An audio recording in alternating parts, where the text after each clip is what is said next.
Now I am. So we're going to start this morning by introducing our panel to you. I get to begin with our current chair, Roger Gingrich, CPA, MBA, and owner of Atlantic Tax Service. Roger has operated his business in Pompano Beach for 17 years. Prior to that, his career was in corporate accounting, having worked for a Fortune 500 retailer for 10 years and in the real estate development industry for 7. He has a strong educational background in tax knowledge and practical experience and provides an exceptional level of confidence to his clients. Roger earned his Bachelor's of Science degree in accounting from Indiana University and his MBA degree from Florida Atlantic University. He's a certified public accountant registered in the state of Indiana. And our other panelist today is, and Roger is currently serving as our chair. I don't know that you even had that in there, of the Greater Pompano Beach Chamber of Commerce. And Roger, you picked a heck of a year to lead this group, right? It's just the way the cookie crumbles, right? Both of us. But anyway, we'll go on. And let's see, why is this not moving now? Hold on. There we go, so I get to Chris's. Okay, and we also have Chris Root with us. Chris Root is a certified public accountant and CPA who helps businesses and individuals improve, understand, and better manage their business, accounting, and taxes to plan forward. He's part of a full-service CPA accounting firm for over 40 years in our local area. His specialties are cloud-based accounting, payroll and business planning services, real-time collaboration, and planning with businesses and business owners. He specializes in business valuation and consulting, as well as, for some reason, this Mac is giving me a fit. Well, it won't scroll back up, folks. So anyway, sorry, Chris, you've got your Bachelor's of Accounting from the University of Florida and a Master of Accounting degree from Florida Atlantic University. You're both owls. There you go. You didn't even probably know that before today. And both Roger and Chris have done an extensive amount of community service out in our community, and they're continuing that today by offering this program to you. So I'm going to turn it over, and I believe we're going to begin with Roger. Yeah, thank you, Jeannie, very much. I made sure I kept that bio really short because I know we don't have a lot of time. We do have a lot of things to cover. What I'm going to do is go ahead and share my screen. As a participant, you may need to change the way you're viewing it. If you look down at the bottom of the screen, you may see the opportunity to change how your view is presented.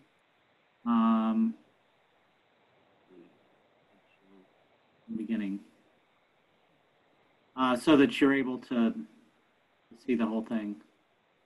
Okay, so let's go ahead and get started. Tax advantage, our tax changes that have resulted from COVID-19 is what we're going to be talking about today. Chris and I will be going over several topics. The economic impact payments, filing deadline and payment deadlines, the People First Initiative, retirement plan changes, federal contribution changes, employer tax credits, payroll tax payment delays, Sick and Family Leave Act, and maybe a few other things as well. I'm going to be going through these slides rather quickly. I'm not going to touch on necessarily every single point that's on there. But if you have questions, we'll get those at the end. So just make a note of any questions that you have, and we'll come back and grab those, okay? So what everybody's calling the stimulus payment right now is called the economic impact payment. And we are getting tons and tons of phone calls. About 90% of the phone calls coming into our office right now are about this. This is the $1,200 payment. Do you have speakers on your computer? Sound comes out of your computer? Correct. Okay, then you're good. Now it says the host has asked you to start your video. Start my video. Oh, hit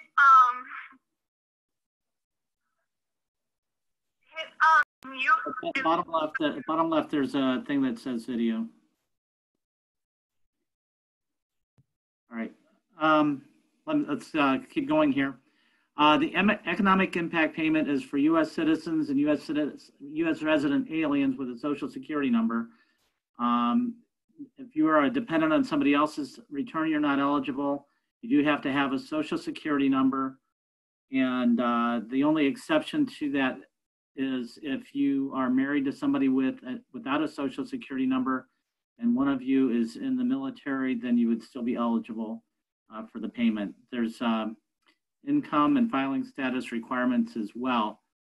So for single, there's a phase out. Under 75,000, you're eligible, but that phases out until you get up to 99,000. For married, it's 150,000 to 198,000 that it phases out. For head of household, it phases out from 112.5 to 137.5. And those phase out limits increase 10,000 for each qualifying child. And a qualifying child is a dependent that is 16 and younger. 16 and younger. It does not include 17, 18-year-old dependents or college students that are dependents. Those are excluded from that extra $500 payment. Most people with a valid social security number don't have to do anything. They will receive the $1,200 plus the $500. Direct deposits will be used if you had a direct deposit refund in your 18 or 19 tax returns. Social security recipients will receive direct deposits to the same account that their regular payments go to. Anybody else has to file either a 2018 or a 2019 tax return. If you did not get a refund on your tax return, you can add your direct deposit information by going to the IRS website, clicking on irs.gov, and then there's a big coronavirus logo that you can click on to get your payment. Payments are going to be going out in stages. It's going to be several weeks before they get all of the payments out. So if you are not able to see your information, just check back from time to time, and you're going to have to be patient. That's going to be the key here. Even though people are desperate for the money, they're going to have to be patient. Beware of scams. There's a lot of scams that are popping up with this. IRS is not going to call you. They're not going to send you an email. They're not going to contact you on social media. You don't have to pay a fee. The only thing that you have to do is complete an 18 or 19 tax return or be receiving Social Security. Or the other ones are Social Security disability or railroad retirement benefits. Do not call the IRS because they are not taking phone calls. There's nobody to call. You can't call anybody. You just have to wait. All right. If they are not able to get you the deposit get it to you by direct deposit, it will be a check in the mail. And once that determination is made, there's no way to change it. They are still looking for how to get money to non-filers who are veterans disability recipients. So that hasn't been determined just yet. There is a non-filers payment information tool on the IRS website for anybody that is receiving veterans disability that does not file a tax return, but they should still be able to receive these payments. Next topic, deadline changes. And most people have probably heard this already. The new filing deadline is July 15th. And that's the filing deadline for any type of tax return that was due on April 15th. It's now July 15th. And then the income tax payments that would normally have been due July 15th are also due, on April 15th. They're now due on July 15th as well. No interest or penalties will be added for that extra 3 months. For anybody making estimated tax payments, the first payment that's normally due April 15th and the second payment that is normally due June 15th, those are both, it's for 2020, those are both due on July 15th as well. There's no dollar limit to this. It applies to taxpayers, to trusts, to corporations, any type of entity is included there. So the IRS is still processing electronically filed tax returns. Paper tax returns are not currently being processed other than the ones that were received prior to them closing down most operations. They are still able to pay the refunds, most of them within 21 days. They do recommend everyone file as soon as possible, whether you need to or not, whether you owe or whether you have a refund. The extension deadline is still going to be October 15th. So if you need more time than July, make sure you file an extension before July 15th. So you have that extra time until October 15th. And this is the a little snippet from the IRS website. If you go to irs.gov, anything related to the coronavirus tax rate is right there on that big giant button. The IRS has, well, the CARE Act has put in a People First initiative, which directs the IRS to curtail most collection efforts. And this has to do with existing installment agreements, people that are past due on their taxes and are making monthly payments. You can suspend your payments for the next 3 months, but interest will continue to accrue. If you need help with that, contact a tax professional to get assistance. The IRS is not taking phone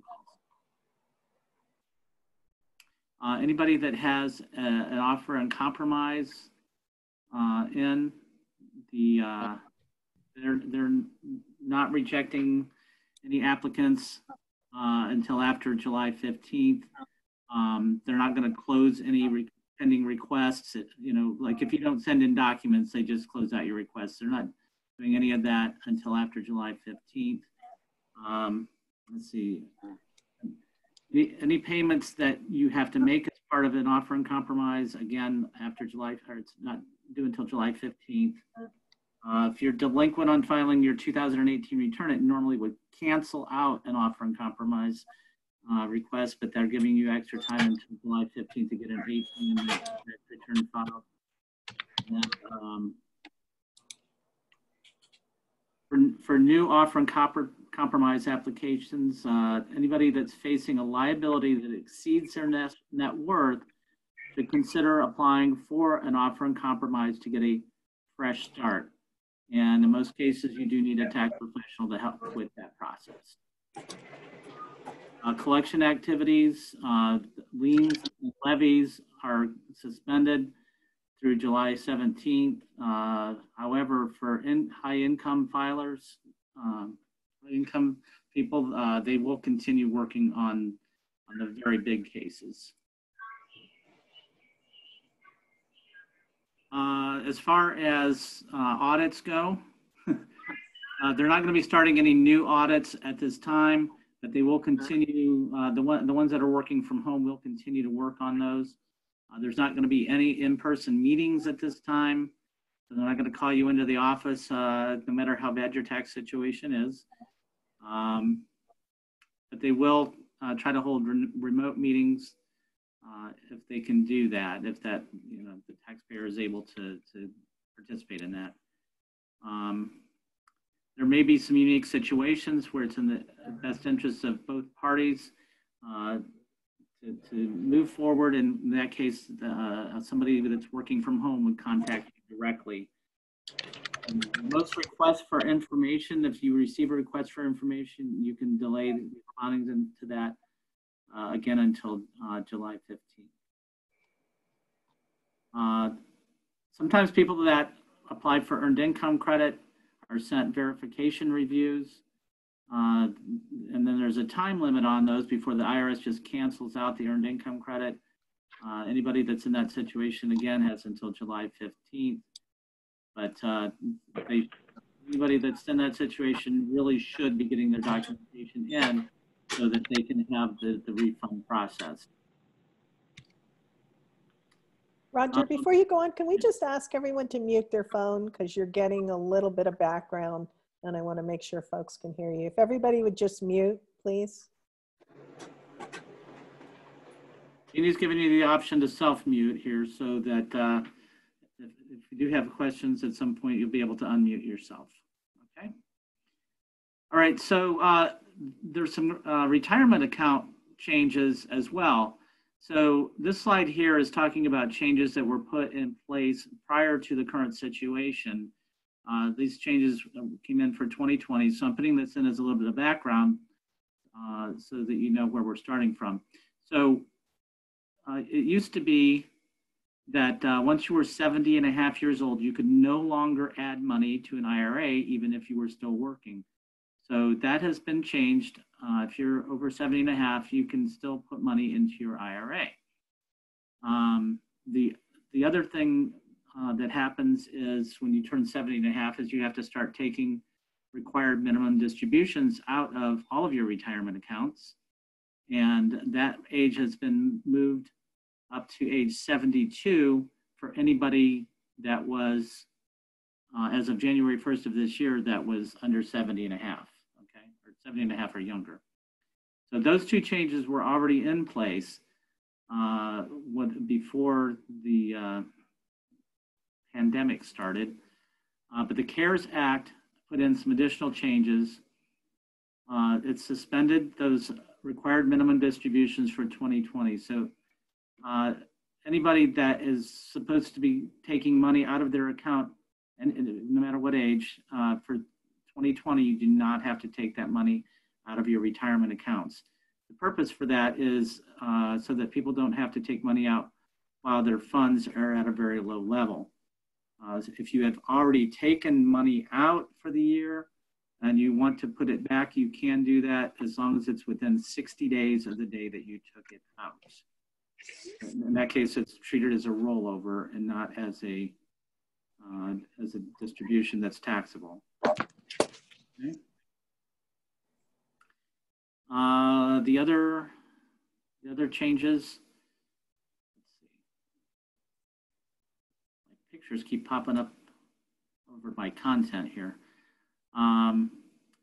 For all these different retirement plans, you can withdraw up to $100,000 penalty free. So normally, if you're under 59 and a half, you would pay a 10% penalty if you take money out of your retirement plan. If you have been affected by the situation, either by losing your job or a family member contracting the disease, you are able to take money out of these different retirement plans without paying that 10% penalty. You can't just take it out because you want to. You have to have either lost your job or have been ill with the disease. The other change is normally there's a 20% withholding requirement that has been lifted for 2020. And instead of having to pay tax on your withdrawal from a retirement plan in 2020, you can elect to pay that over 3 years. If you decide at some point to put the money back and avoid paying tax on it, you are able to do that within 3 years to reclassify it as a rollover. And if you have already paid some tax, you can actually go back and amend the previous year tax return and have that tax refunded if you put the money back into your retirement account. Employers have the option of loaning you up to $100,000 from your retirement plan.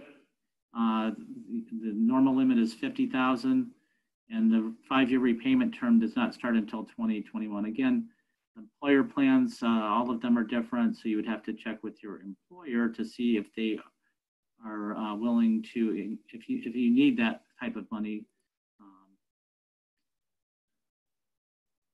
It just, everybody's situation is different. Let's see, charitable contributions. There's going to be an above the line deduction. In other words, you do not have to be itemizing deductions. You'll be able to take a $300 donation if you make a cash donation.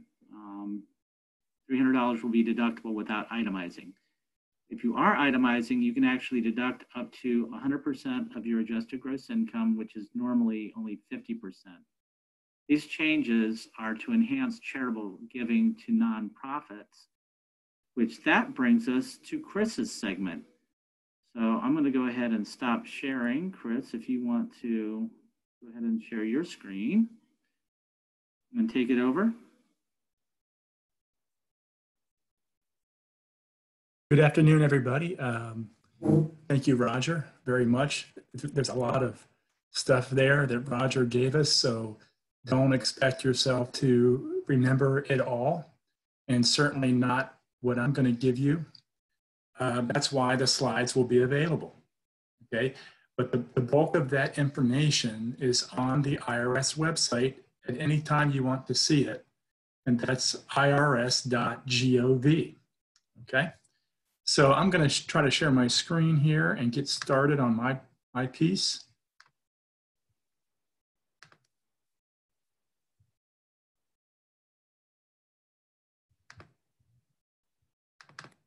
I think that did it. Can everybody see that? Yep, looks good, Chris. Okay. Again, this is the Taxing Advantage virtual seminar with the Pompano Chamber, Lighthouse Point, Margate, tax changes from COVID-19. The first item in my segment is money. How do we get help from the government as a small business and a nonprofit? Nonprofits are eligible for all of these things I'm going to cover, okay? So stick with me. The first is employee retention credit. This is a federal payroll tax credit. So it's not state, this is IRS, this is federal, and it's a payroll tax credit for a business or nonprofit with employees. One caution about this is that you can't take this credit and certain SBA loans. Last week, there was a seminar on the loans, and bear with me. Yeah, there was a seminar on the loans done by the chamber, and it talked about SBA loans, right? So if you get one of those SBA loans for your business or your nonprofit that's called an SBA paycheck loan, then you can't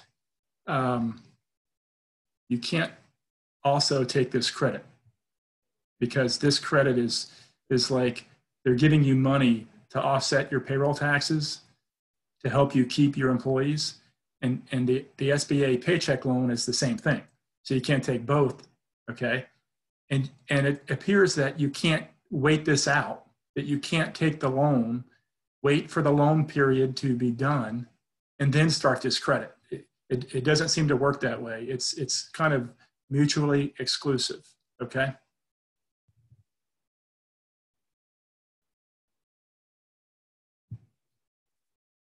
Okay, so who is this for? This is for if you were impacted by the virus, your business was suspended or closed or partially closed, or you were impacted in some fashion.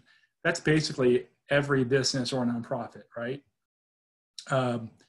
So you were impacted by the virus, or you had a significant drop in revenues. That's a 50%, it's more than 50% drop in your gross revenue. And it's a quarterly measurement, but that's very specific and technical, that measurement of revenues. And I don't think most people will need it if you were impacted by the virus, but it's just another criteria to be eligible for this credit. So it's an or. You were impacted or you had a significant drop in revenues, but I think they go together, don't they? So, okay. Next is, there's a size criteria on this tax credit. It's different if you have 100 employees or more. So if you're a large company and you have more than 100 or more employees, that's EE on my slide. It says EE, that means employee. Over 100 employees, there's a limitation on the wages and salaries that are covered.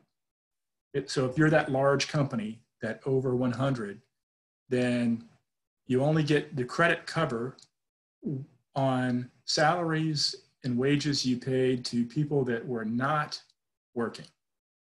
So you kept people on that couldn't work for whatever reason, they weren't working, and the credit covers them only. But if you're smaller, below the 100, then all your wages and salaries are covered. That's most of our members, that's most of our small businesses, okay? So that's a size thing. Next is, what do I get? The amount is 50% of up to $10,000 in wages. So it's 50% of the wages up to $10,000 per person. So it's the credit then, the 50% is $5,000 per employee maximum. Okay, $5,000 per employee maximum. So if you have 5 employees that you keep, you know, you've kept the employees, it's an employee retention credit, then you get $5,000 per employee on this credit. So 5 employees will be $25,000 maximum. That's 5 times 5,000, okay? You can consult your accountant or your payroll processor for the details and how to fill this out. But how do you take it? You take it on the quarterly payroll tax return. That's Form 941, starting with the second quarter of this year. Those are due this month. So it's on the quarterly payroll tax return, or there's a new form called the advance credit form, and that's Form 7200. That's for when you're taking an advance on the credit and that's when your payroll taxes aren't high enough to give you the credit. The credit calculation's higher than the taxes you're paying. So you can get a refundable credit or an advance on Form 7200. And that's available on the IRS website.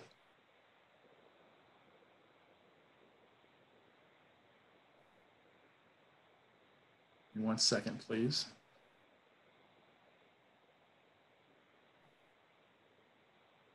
I still see everybody.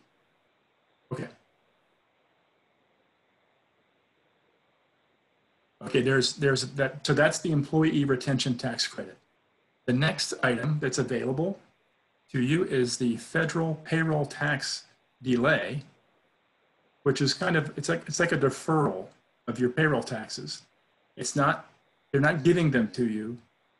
You know, it's just a timing difference. The IRS is giving you a delay in paying the business's payroll taxes. Okay, this includes any employer, nonprofit or business, and it's a delay. All right, it's not a reduction, it's not a credit, it's not free money. It's just a timing difference in paying those payroll taxes. But of course, if you're taking the credit, then you're not paying those taxes because you're taking a credit. This is for any taxes that you don't take a credit for, any taxes that you're going to pay, right? So when do you have to pay them? And which ones? The taxes that you get to delay are the 2020 employer or company share of Social Security payroll tax. Everybody that works, has a W-2 or has a business has to pay payroll tax consisting of Social Security and Medicare. This is the Social Security part, okay, of the tax. 50% of it is delayed until December 31st next year. And the other 50% is due December 31st of the following year, okay? So that's a huge cash flow injection to small business, right? But again, it's just a delay. So you have to eventually pay it. You just have a lot more time to do so, okay? Also, one caveat with this payroll tax benefit or this delay, similar to the credit, is that if you have this SBA paycheck loan, then, and that paycheck loan is forgiven, or you don't have to pay it back, which is a feature of the original paycheck loans that are now closed, which is horrible. They did have to close the program because of demand. If you have one of those loans, those paycheck loans from the SBA, and it gets forgiven, or you don't have to pay it back officially, and you're granted that forgiveness, then you can't delay these payroll taxes after you receive that forgiveness, okay? All right, next is sick and family leave. This is a part of the bill passed by Congress related to the virus, and it requires mandatory paid sick and family leave related to the virus. It has unpaid leave provisions where certain leave is not paid, but they have a job, you know, they still have a job. And it's up to 80 hours of paid leave for these conditions. It's for small businesses that are defined as having less than 500 employees. So that's actually quite large, but that's what the law says. It's this mandatory paid sick and family leave for the virus is for businesses with less than 500 employees, okay? So if you have employees that are sick from the virus, or they're at home taking care of family because of the virus, or the school is closed, that's family leave, and that's covered here.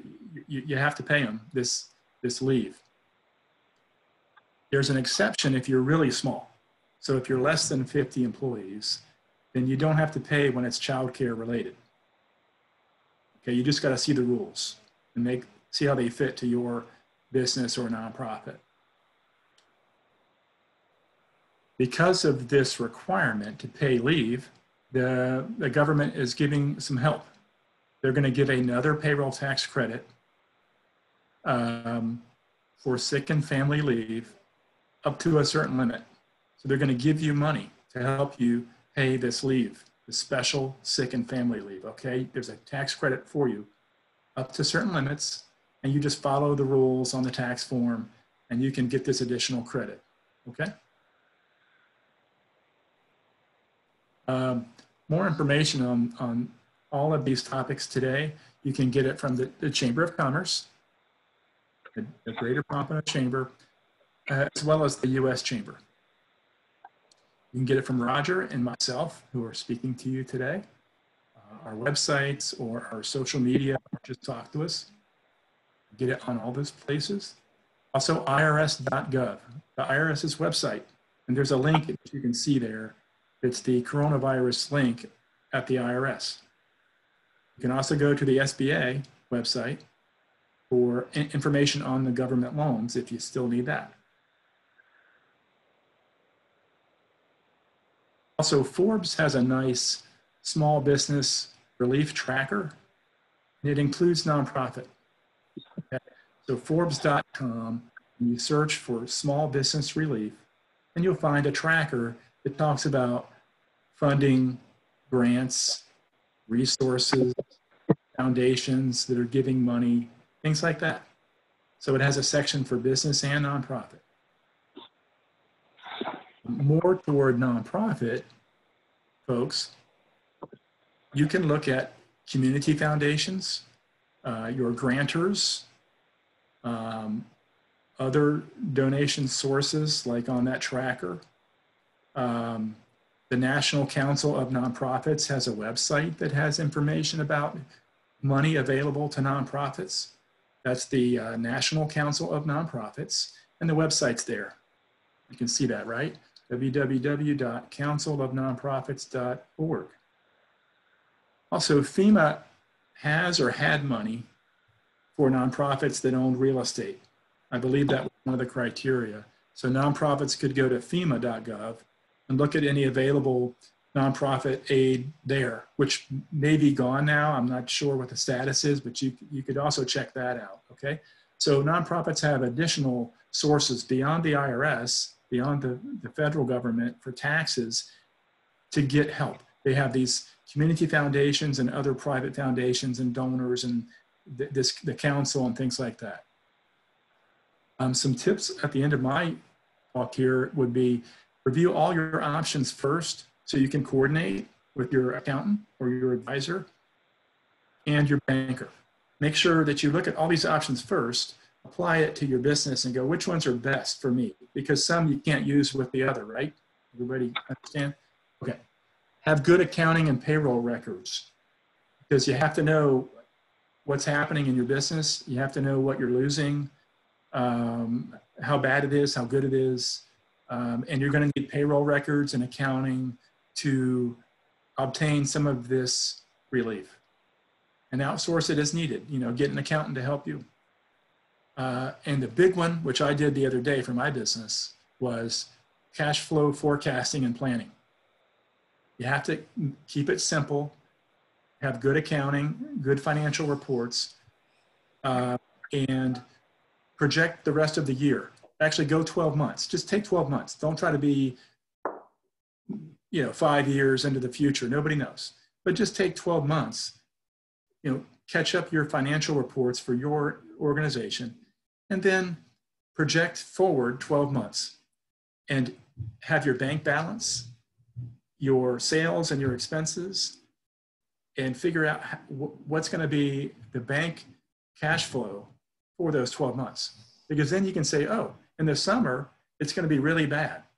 Because if you estimate, let's say a 25% drop in your revenues, whether it's donations or it's sales or fees, you could drop in a variable in a spreadsheet to say, what if I lose 25%? What if I lose 20 or 10?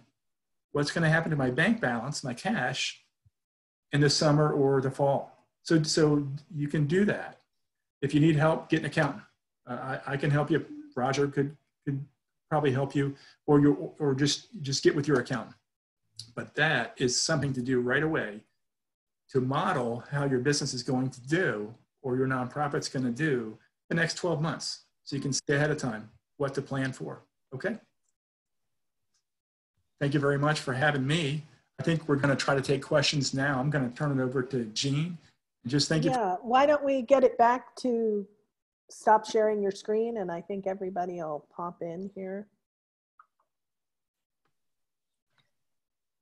There we go. Hey, there's everybody. There's everybody.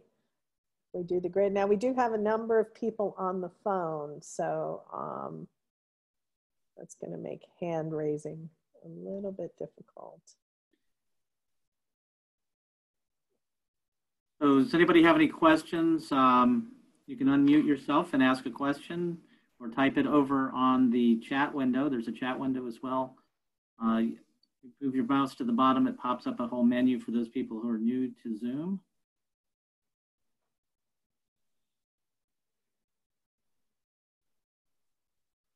No questions? I think we're still. I sent one to Chris. We can take a look. Yeah, I see it, Karen. I'm going to get with you. Actually, no, I'll try to answer it now. Can you hear me? Okay. All of these credits are payroll based. So they're W-2 people. They're employees, okay? The independent contractors, you basically are kind of in limbo with this because you don't have a W-2 and you're not an employee. So you're kind of in limbo, but I'm going to get your information offline and correspond with you a little more and give you some details. But there was an SBA loan, which was probably talked about last week, that is that paycheck protection loan that was geared to employees, okay? Businesses could apply for the loan. Then a week later, April 10th, independent contractors were allowed to apply. But that program has closed now. And Roger has an update, I think, on the latest round in Congress of what they're doing for that paycheck protection. If you want to comment, Roger. So this is based on the news report from CNBC this morning. The next round from what they were saying, is not going to be a forgivable loan. It's not going to be able to turn into a grant. It is going to have to be repaid. And it has a provision in there, if you accept this money, you can't pay any dividends from the business for 12 months, which for a small business, that's a pretty draconian requirement, that you can't withdraw any of your own money out of the business for 12 months based on just receiving a loan. So this doesn't look like it's going to be very favorable to very many people, not like the PPP was. So we'll see when they actually release it, what it actually has, but that was the indication this morning. I will tell you that I did get notified last night. The SPA is back up starting tomorrow, running the virtual seminar. So clearly they expect something to happen. But as Roger said, what it's going to look like, you know, we don't know yet.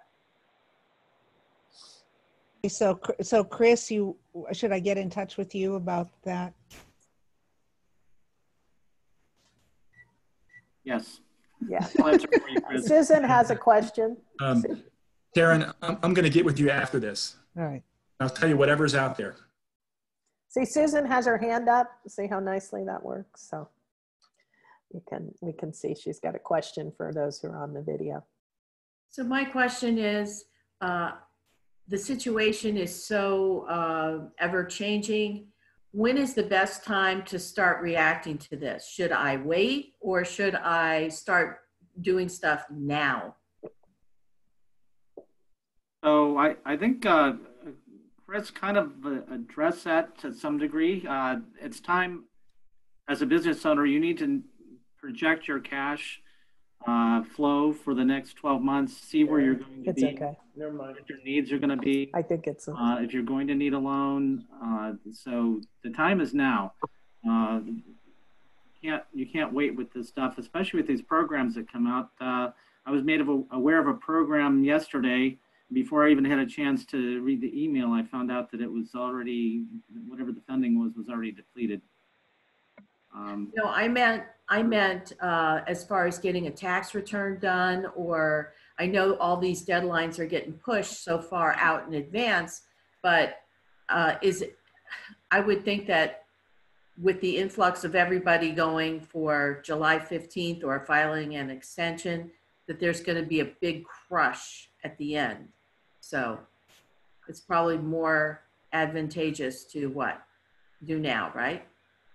Well, you know what my position always is: file early.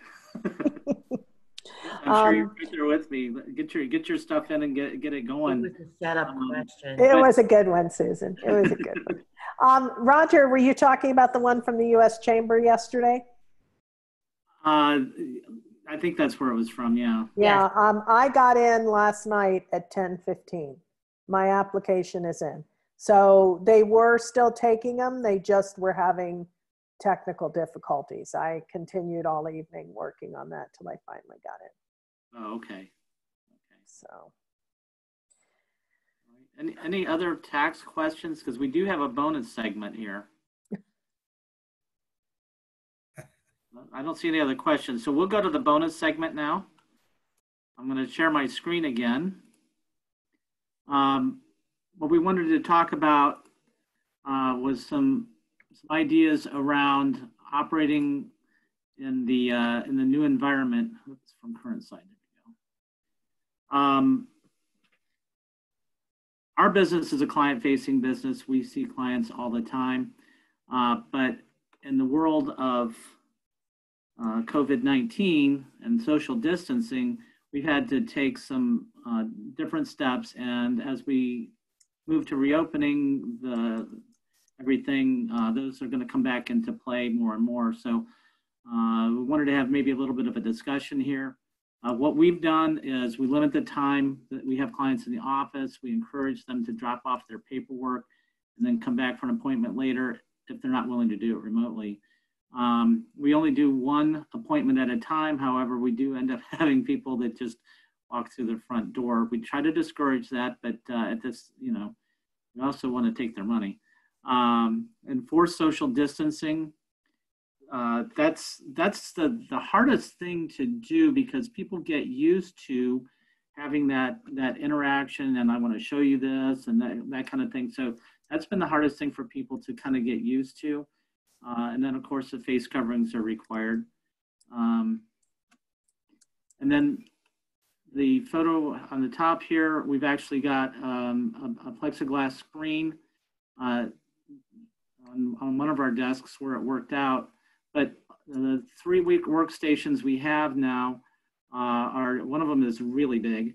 That's 2 8-foot banquet tables pushed together. But the other ones are double desks to keep us away from the clients and keep the clients away from us. So we encourage remote services, remote filing for people to try to get them to do it, but a lot of people are still not comfortable with the technology and they want that face-to-face interaction. So when they're in the office, we make sure that we clean and disinfect any area that a client has been as soon as they leave. That is kind of the world that we're working in right now. Thought maybe other people might have some ideas to share on how to, how they're accomplishing things in their work situation. Yeah, Roger, I'll say a few things. I'm in an accounting firm as well, but I am not there. It's in Pompano. We have a skeleton crew at the office. Most people are working remotely. I'm down in Key West, and I've been here since March 20th, and I've probably done 200 tax returns or whatever, because we can all work remotely and securely. So, but the office is still there. We're just not open to the public, and the administrative people are rotating in and out.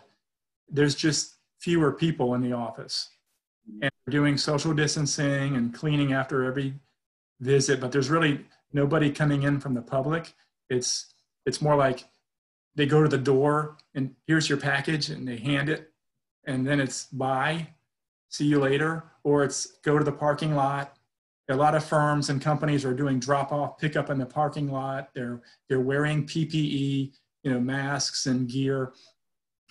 We're in a crazy time, so we have to be careful. I think businesses have to be responsible and lead the way for the employees. And the tone at the top is important to say, let's be safe here, and if we can still work remotely or work in shifts or with social distancing, by all means, please do, because small business is the backbone of America, and we will not let this thing beat us, okay? No matter what happens, we will win. And we all can do that by just being safe and working smart. So that's kind of what we're doing. Also, Karen, back to your point on the self-employed independent contractors, if you're not on W-2, there's not a lot there. It's really geared to companies with employees, large, companies with more than one that have employees. So they're focused on that. Unfortunately, they've left the independent contractor or the 1099 person kind of in the dark. The two things they have or had are this. It's the stimulus check, which Roger mentioned.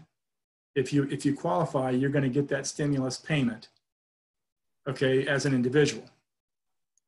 Also, the SBA had a loan program that opened April 10th that was for independent contractors to go on and apply for a loan to cover your pay for a short time. So they had that loan, but the program closed a week later, about a week later, the program had to shut down because the demand was so high. The SBA processed, I think it was per day, more applications than they had in a year before that. Massive volume at the banks. The money just dried up. It was $349 billion for the program, and it dried up in a week, right? I mean, But I will I'm tell you the also, recommendation still is to keep the applications in process. That's coming from the talk Alex to your banker. Sanchez and the Community Bankers Association, because Yeah, they still do talk to your feel banker. so, right, something's going to come back in play. So if someone has not filed and they think they wanted to, I recommend they start right now, find out what documents are required. There are some very specific payroll documents required for this loan. And get what you gather everything together. I will tell you, SBA is notorious. If you do not have every piece of paper, it is not moving. So get your paperwork together and get that in process now. So also, Chris, I had a question as a business owner. I have independent contractors. So that's also why I was interested in knowing if that's included in any of the grants. yeah, they, as a business owner, it doesn't qualify. Okay, independent contractors do not qualify from the business standpoint. It's all about employees. Okay, the independent contractors themselves can apply to the SBA. You have to just go to sba.gov and follow the application process. And I think you have to have a banker that's SBA approved. Preferred, right, yeah. But And a lot of them are getting approved if they're not. So if your banker wasn't approved last month, you might check with them because that status may well have changed. But if you haven't done it, get with your banker now and just put in the application, even if it's on hold. And the chamber up on our website has all our chamber member SBA preferred bankers who are approved. So they're already up there and listed. The only one I heard who was really willing to take on a new client, if your bank doesn't facilitate that, was Amarin. Most of them, because of the know your customer regulations, are sticking with their own clients. So.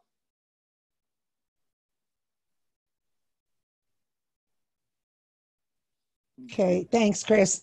So the bottom line is if you're a business owner and you have independent contractors working on projects, none of this applies to you, but the independent contractors themselves can apply. Right. Correct. Okay, do we have any other questions? Anyone on the phone have a question? Very quiet group. I was going to ask Ruthie what they're doing as realtors in this environment, but then she had to jump off to another webinar. She had to jump off, yeah. I think what you're going to see is there's a lot of recovery information coming. The city has put together a task force and is already in process on what that's going to look like. I can tell you now it's going to be phased in.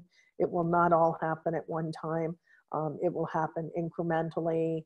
Hopefully thoughtfully, so we can keep the recovery moving forward and not take 2 steps forward and 1 back.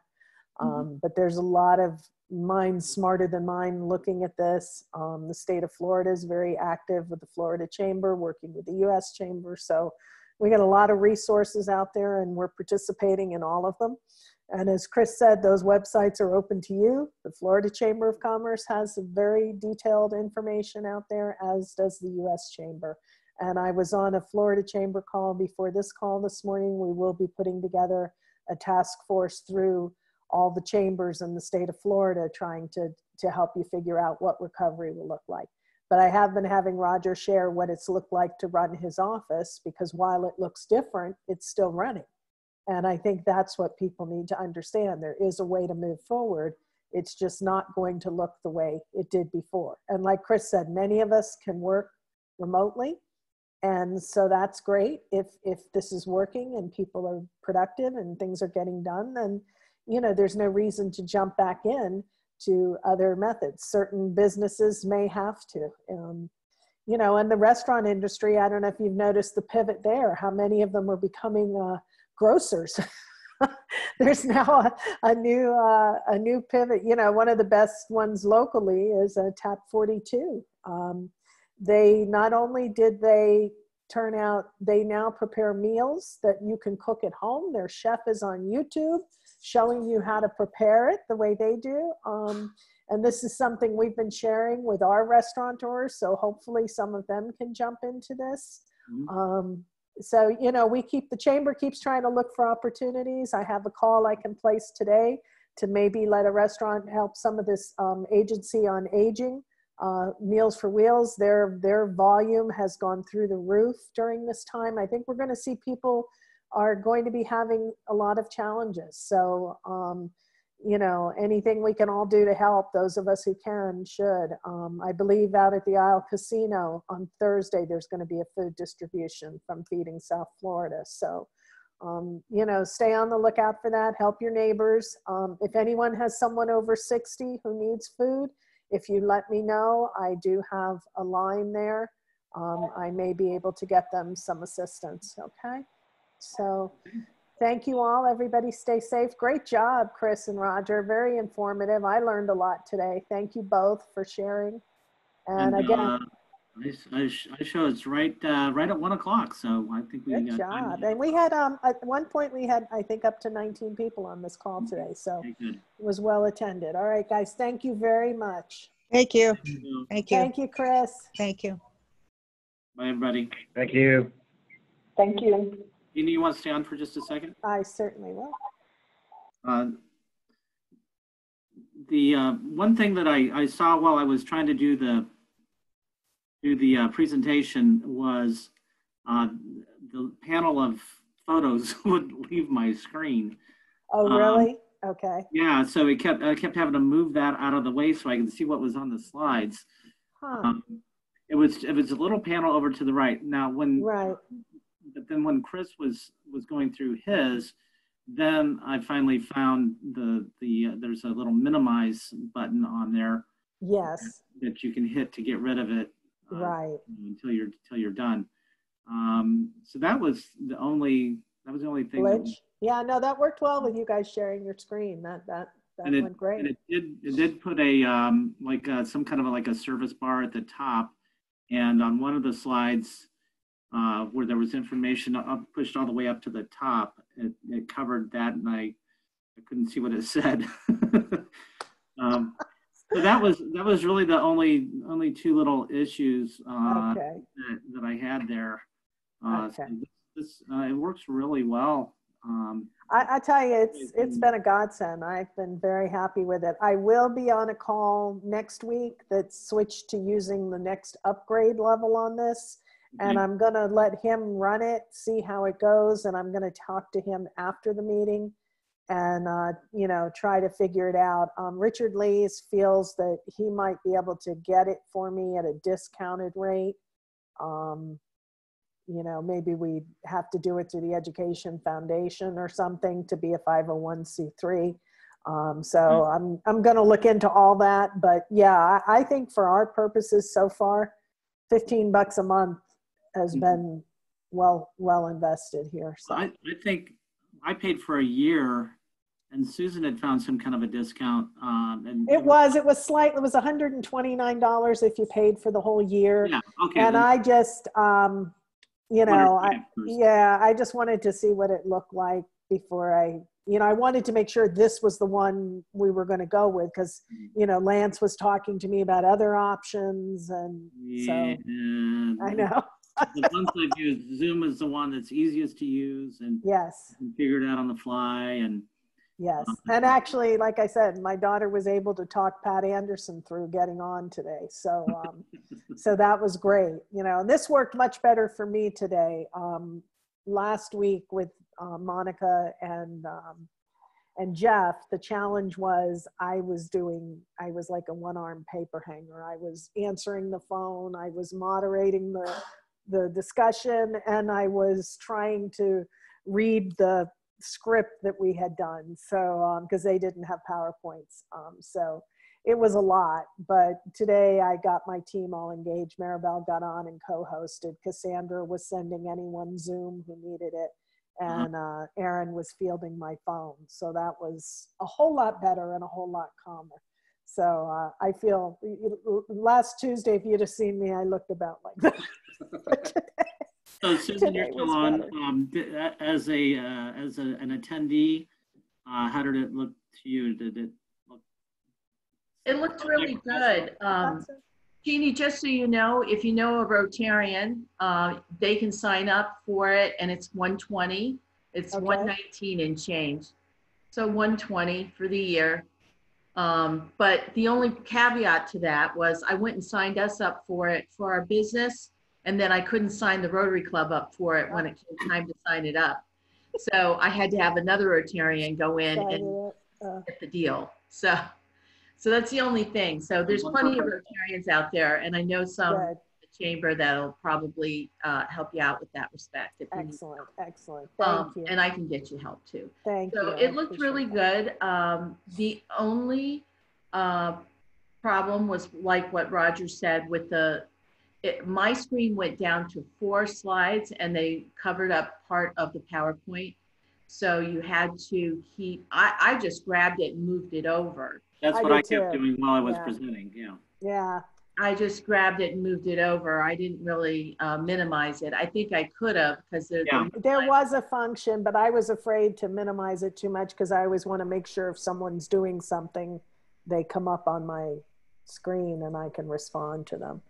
But you were the only one who raised your hand, so that was, but I don't think anyone got it, but you did use that at least.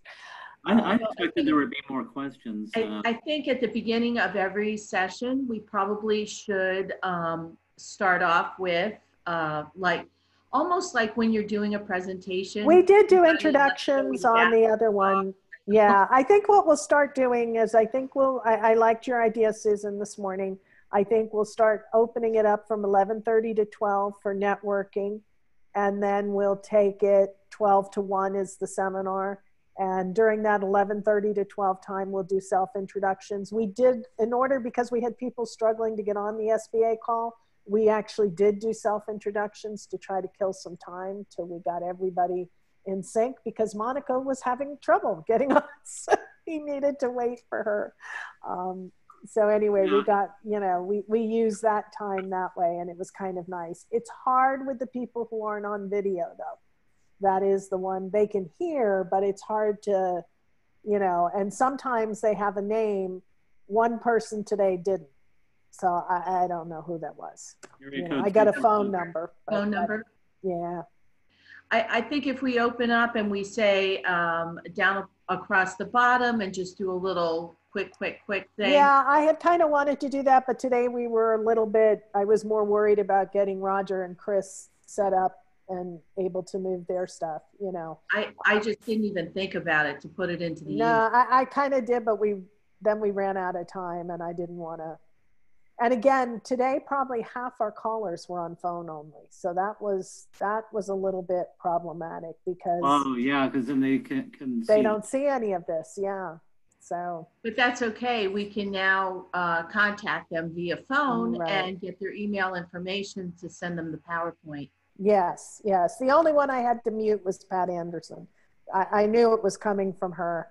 I think Jay's wife was on too, and hers was noisy too. She muted herself, so I didn't have to mute her, but I had to mute Pat. So, yeah, a little bit crazy. So you're sure there's only 4 of us on here? Yeah. I thought we had a Saturday Night Live skit going on with this. That's what I thought was happening. I go, why is she doing this now? I know. Oh my gosh. Oh, God bless her. No. I know. I'm glad she got on, and I'm glad Erin, I will tell you, for 10 minutes of that first part of the call, I could hear Erin over here walking her through it. Erin thought she was walking her through the actual Zoom process. She was just trying to get her to the link on the email. I had to mute her because she was too loud. But you know what? She got on. So that's great. Good for her. It's not easy. I'm struggling with it. I think we all feel that bumpiness. So, that's why this worked out well today. We'll keep this format going with all hands on deck and everybody helping. And that's great, Susan. I also spoke to Tim, Roger, yesterday. Mm-hmm. Do you have a minute to go over a couple of things with me since I've got you and Maribel here? I'm gonna jump off, okay? Okay, honey. Thank you. Bye. Bye. Have a good day. Bye. Later. Yeah, you'll see her. I had a call with him because they had paid their trustee portion, which is wonderful, but they hadn't given us the balance. So I wanted to touch base with him, make sure he was okay, find out what was going on with FPL. And I did tell him, I'm talking to Guido. I want to start working on podcasts. It's a little bit more with the tech, but Guido, of course, can handle it. So it may be a way to engage him a little bit and keep him with us. You know, Nicole, we stuck into the social media role. So she's been doing, while she doesn't post everything the way I would like, it gets up. And sometimes that's more important, you know, that we have stuff going up almost every day. And she does take a lot of it from the content we send out. So, you know, like I said, it's not perfect, but it's live and it's keeping people engaged. We have 3 large checks outstanding to pay that I have not paid yet. We have a $4,500 check to Marriott for State of the City. We have the $1,500 check, which at one point they had kind of indicated they were willing to talk to about us. And that was where I was talking with Dirk and with Lee. And of course now, as soon as their income went away, right away they wanted the money again. And that was for the Pineapple Jamboree, the $1,500. And we also have the glasses to pay for. Pineapple Jamboree from last year? From this year, right. No, from January, yeah. Oh, that's right. What? Yeah, this year. But, you know, I was kind of negotiating with them and trying to get them. We were talking about doing a legislative event out there for that they wanted to do. So, you know, we were making progress. And then when they got shut down early because of the city. So as soon as they got shut down, the bill came back to us. So I'm probably going to have to pay those this month. I do have the checks cut here, except for the glasses. Maribel's going to have to cut that check still, which is $1,400, I think, about, Maribel. So I just want you to know we have those checks out. They're the only big expenses other than, you know, our normal stuff. But well, at this point, I'm sure the Marriott is going to be really appreciative of receiving that $4,500. They are. They called yesterday. So I'm supposed to have 2 signatures on there. It's only mine. So if I can, I'm just going to forward you an email with the check numbers and the amount. And if you can just say approved, and we'll keep it in Maribel's records for now. Okay. You know, that's the good news is, so Tim said the check is approved and probably being cut this weekend. So we'll get it. The bad news is we're going to use it. However, you know, the other thing too that I didn't think to say to you, Maribel and I are working on the financial stuff, and then we'll take it to the finance committee, and then we'll, you know, which you'll be involved in, and then we'll have it for the board for the next meeting. You know, we did pay an extra $6,000 this year. We paid $5,000 to fix that roof and $800 and something for the damn critter. Without that, we would have been back at $100,000 in that bank account, you know. So, you know, and part of that really is frankly going to be having Christina gone in January. The recommendation right now is that you have from the Florida Chambers that you've taken at least a 20% reduction in your overhead. And Christina's salary represented a little bit more than that. So, well, good timing. Well, and honestly, you have to admit, we've done a heck of a job. I know you've already said it to me privately, but you know, we have not missed a beat. In fact, we're 10 times better than we were getting information out. I did get put on that recovery committee with Earl Bosworth, Kim Briesmeister, and Tommy DeGiorgio. We had our first meeting. They scheduled it Sunday, then they canceled it, and they said we had it yesterday afternoon. So I'm part of what they're calling the external portion of that recovery team. And I think At this point, you know, I'm not asking for anything yet, but I have no qualms going back and asking for that $6,000 that I spent because we're still in this damn building, you know. So, and I mean, even more than that, a lot of chambers have gone to the cities and asked for money. I think we're getting a lot on the other side with the building. So, you know, I never want to be seen as greedy, but if we really reach a point where I'm concerned, you know, we're going to go back and at least try to recover that money that we had to spend. And hopefully by then I'll have done enough that, you know, there's value for them. So, and Kim was actually, who's seldom said 2 words to me, frankly, was very complimentary of our website and our communication efforts. You know, the city now has a beautiful website, but it took them a month and a half to get it up and out there. So, you know, ours was up and running, and they love what we did with the restaurants. So a lot of positives for that. Yeah, and I do have the list of who's open. We sent that email out. The thing is, I'm hesitating. It's done. Erin's done it and it's ready. What's going to happen the moment I email it is I'm going to get 100 calls from people saying, my business isn't. But we only based it on the people who responded because, you know, trying to keep They didn't track. respond, they have nothing to complain about. Right, and we're going to do it again. What our answer is going to be, send us your information and we'll add it. That's what we did with the restaurants. If we missed you and there was 1 or 2 we missed, send us your information. We'll add you in on the next I think one. that's going to catch their attention. Once they see that list up, that's what's going to catch everybody's attention. Right. And it's hard. I know everybody's busy. I got it. So, but I just want to, you know, those are ready to go too. So, so we are getting some credit for all those efforts, which is nice. Yeah, I'm just afraid of how many of those businesses aren't going to make it. Those restaurants. Yeah, every week that goes by, somebody's. Well, Mary Ann did a phone call survey with them, and some of them say they're doing great. Your Legends that opened over there by you, he said things are wonderful. I guess his takeout, you know, I mean, his food kind of lends itself to that. It's a challenge for the really low-end restaurants. Flashback Diner, which has been in town, she's had 3 or 4 locations. You know, she had to shut down because, so she said, I'm a 24-hour diner.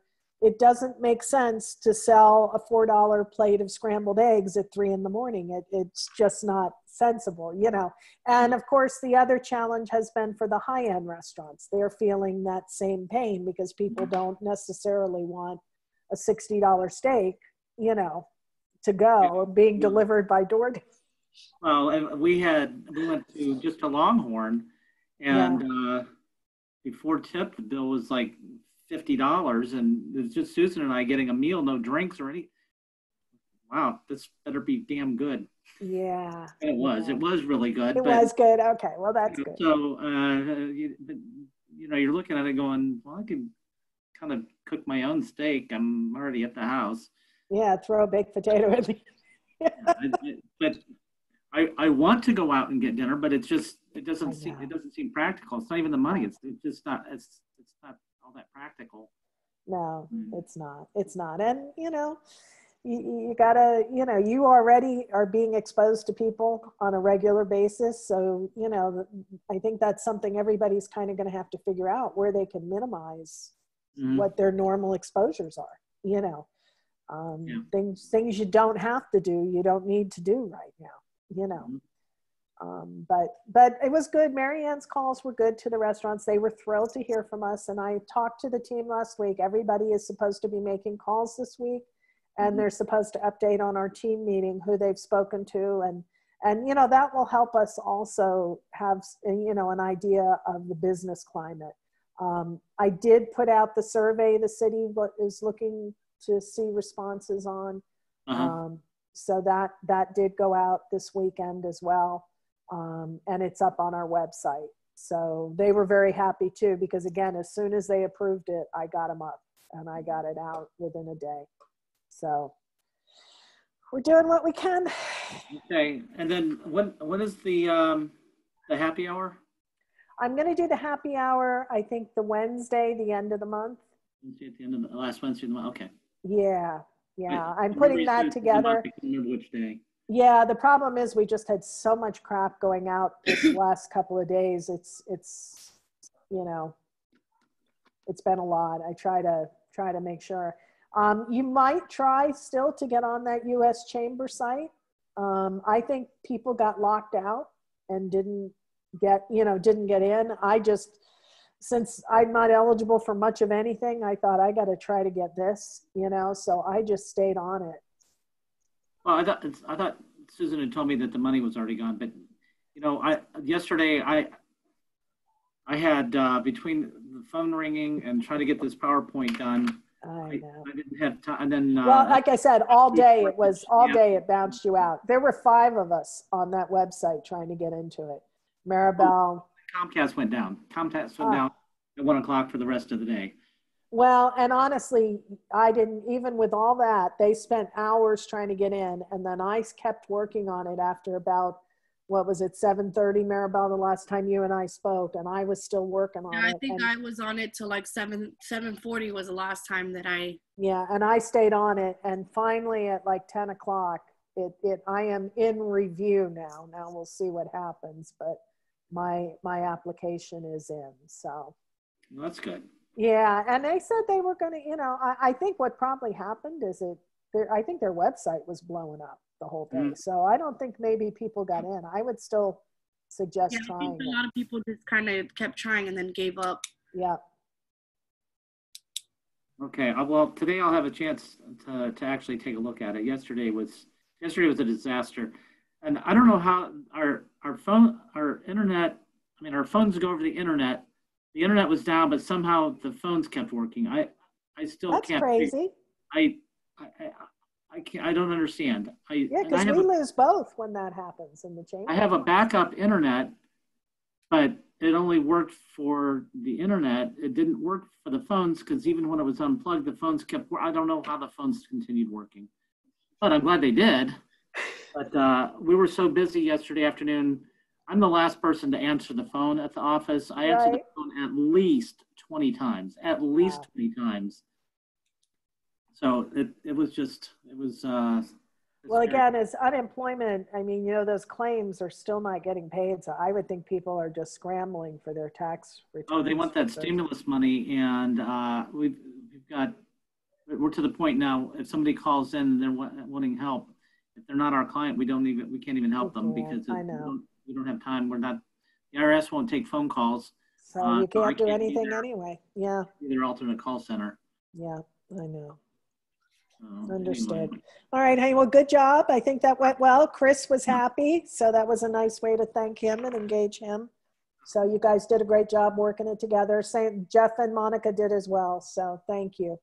Okay, good. Well, I look forward to our next ones. Yes. Okay.